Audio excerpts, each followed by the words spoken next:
Good morning.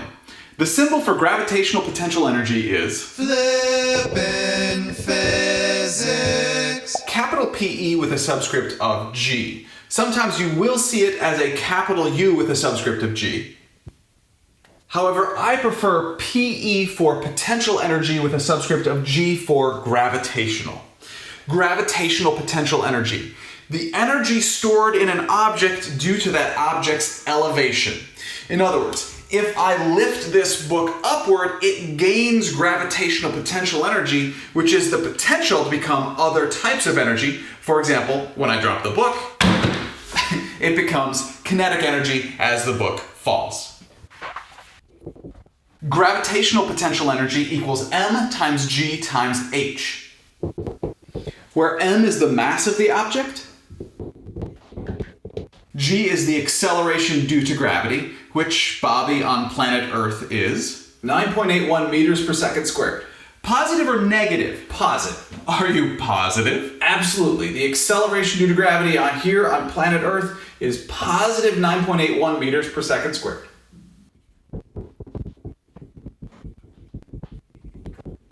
And h is the vertical height above the horizontal zero line. And the horizontal zero line is a zero reference line that you, the person solving the problem, get to decide the location of. Oh, good. We get to decide where the horizontal zero line is. Yay! Now we need to discuss the horizontal zero line specifically. In order to do so, let's pretend I'm very small and standing on this dictionary. Now, we can set the horizontal zero line wherever we want to. And we have to identify the location of the horizontal zero line every time we solve a problem which includes gravitational potential energy. Why did he change his shirt? It's green. Oh. Yeah, I kind of disappear, don't I? Let's start by setting the horizontal zero line as low as we can on the screen. Now, considering we are talking about my gravitational potential energy, which we calculate using my vertical height above the horizontal zero line, which is the vertical displacement from the horizontal zero line to my center of mass, is my vertical height above the zero line class positive, negative, or zero? Positive. Then, with the horizontal zero line near the bottom of the screen, because my vertical height above the horizontal zero line is positive, I currently have positive gravitational potential energy.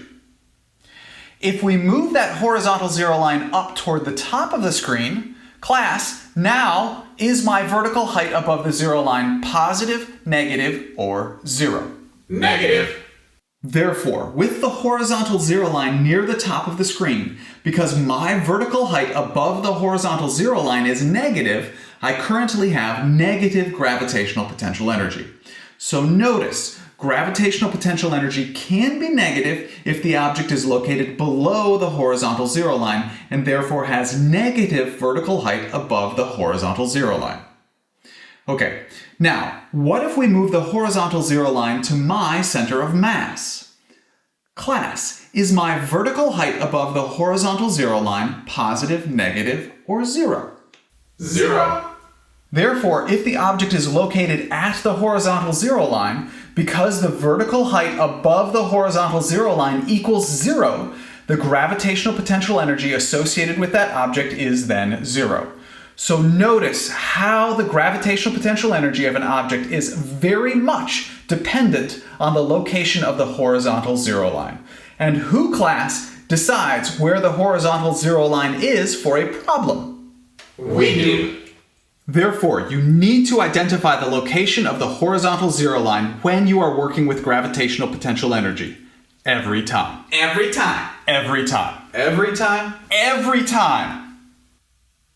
Every time. Every time. Yes, every time you work with gravitational potential energy, you have to identify the location of your horizontal zero line. Yep. Okay, I got it. Every time.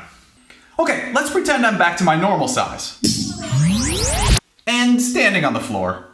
Please realize we rarely move the horizontal zero line in the middle of a problem. We moved it around today to help you understand the concept of the horizontal zero line, but again, please don't move it around during a problem.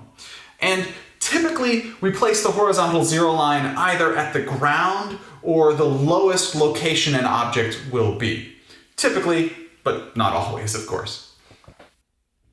Gravitational potential energy is a scalar.